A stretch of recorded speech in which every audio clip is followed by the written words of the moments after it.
So NetherRealm Studios released a teaser trailer for the new Conan the Barbarian, which is their second to last DLC character that they're releasing as a direct result of the Chaos Reigns expansion. That it might be worthwhile to add a little bit of context as to who the heck Conan the Barbarian actually is. Originally, Conan the Barbarian was written by Robert E. Howard and created for the Weird Tales magazine as a pulp magazine character. This was in 1932. This, of course, being a fictional sword and sorcery hero, and then was later adapted to the live-action movie Conan and Conan the Barbarian, and has also made a couple appearances in some books and comic strips as well. Its most notable appearance is, of course, Arnold Schwarzenegger, with his first film coming in 1982, and his second one coming in 1984. The Conan the Barbarian movie was rebooted in 2011, with Jason Momoa playing the part. Now, quick note for anyone who may or may not know, Arnold himself is not voicing this character. It's actually the same person who voiced the Terminator in Mortal Kombat 11. They got the same guy. Forgive me, I don't know his name off the top of my head. But I just want to make that known real quick. So, first off, let me just say right out of the gate in regards to the teaser trailer, Conan the Barbarian just looks horribly sluggish and janky and stiff. And next, I want to sit here and wonder and ask, why the heck are we getting a character that's, from 1982? I mean, if you're trying to have something that's to be cool, pop culture reference and everything else, wouldn't you want something a little bit newer to add to this, new Mortal Kombat, new universe, and everything else?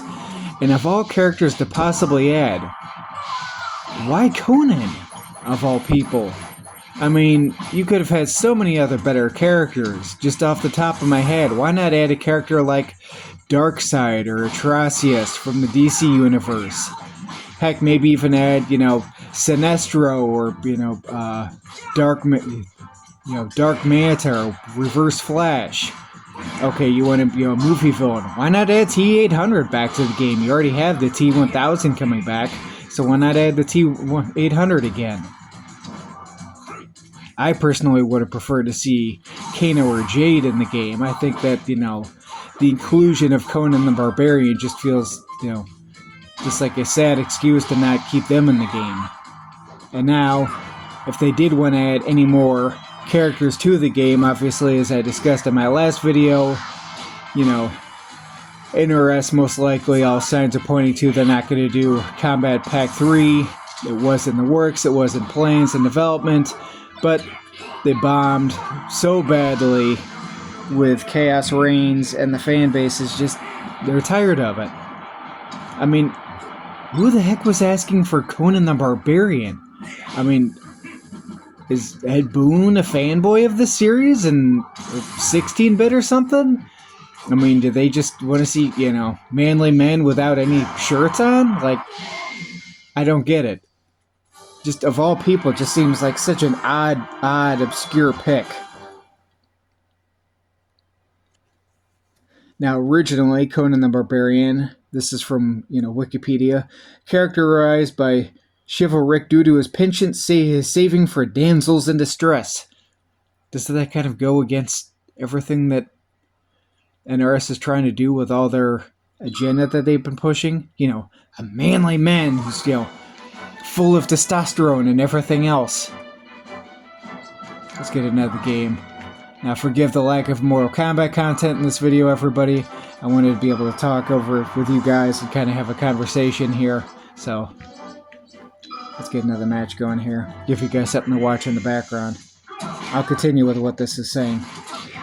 He's honorable, has a sense of enduring loyalty in contrast to his brooding ancestor Cole the Conan, has a great sense of humor, he possesses great strength, combativeness, intelligence, agility, and endurance, but he doesn't ever use any magic.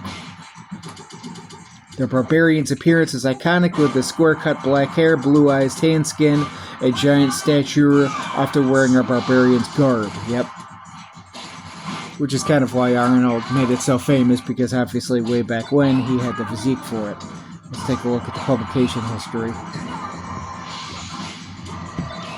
So I just sit here and keep wondering, I mean, and I've also watched a couple videos on this, and looked at some comments on various videos, and everyone of the comments that I've read, they're all saying the same thing. No one's excited for Conan the Barbarian. They thought the trailer looked absolutely horrible. There was no desire or hype for this character, and any hype for the future of the DLC is just completely dying. Maybe you ramp up, after the T-1000 comes back, but even that's going to be a whole new can of worms. But it's just... Is NetherRealm Studios so out of tact and so awful at reading the tea leaves of its own community that they have to do this?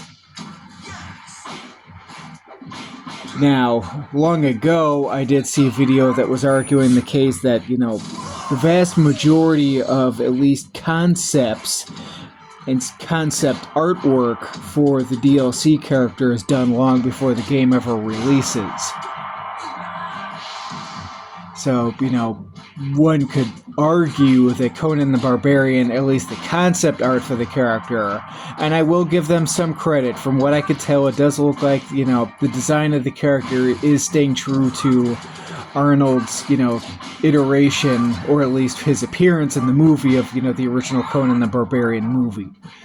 So I don't particularly care for the voice actor myself, but it does seem like at least they're trying to stay somewhat faithful. Which begs another question. Why the heck keep having Arnold come back again? I mean, are you trying to capitalize on all the, kids like myself who are just uber fanboys?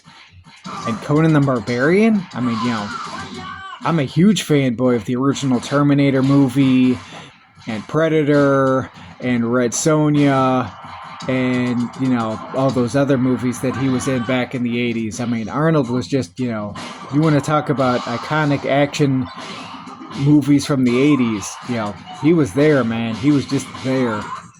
Here, larger than life. And it's the reason he's still regarded as, one of the best bodybuilders of all time. He had the physique for it. But that's a different can of worms. But I should ask, have you watched any of this? Are you interested at all in this? From the way that I'm kind of reading the tea leaves, it seems like the community is just... Any hype for this character is just rapidly dying. And even some of the YouTubers who are trying to kind of keep Mortal Kombat 12 alive and hype up the game are finally coming around to saying, yeah, this game had a lot of issues. NetherRealms really does no idea what's going on. And how come, you may ask? Well, simple. They want to tell a crap story, sell an overpriced product, push their own agenda, and then not listen to their own community. With so much of the community beforehand said, we just want a great Mortal Kombat game. I mean, hell, the Fightcade, not arcade, but yeah, the arcade cabinets as well, the 1-Up arcades, as well as the Fightcade community, that community is alive and well. I mean, there's people that regularly, play those games and fight online and everything else. And that community is alive, well, and kicking, and, are those games broken and are those characters stupid busted? Yeah. There's a bunch of characters who have corner infinites, or just even infinites, like Reptile has an infinite, Kung Lao has an infinite, Cyrax has a corner infinite, just to name a couple. I think you can even get a, throw loop with Katana if you're facing the right character. So this whole concept of, we don't want, moment you make a character too powerful, they're broke. Yeah, but guess what? They're also fun as hell, and they make you try for it, and they make you learn and want to try to get better. In hopes that, maybe the next time you play, you can be the one that gets that, infinite in the game. It's just sad to see this franchise that I have, been such a uber fanboy for so many years die this way. Thanks for watching, everybody. Until next time.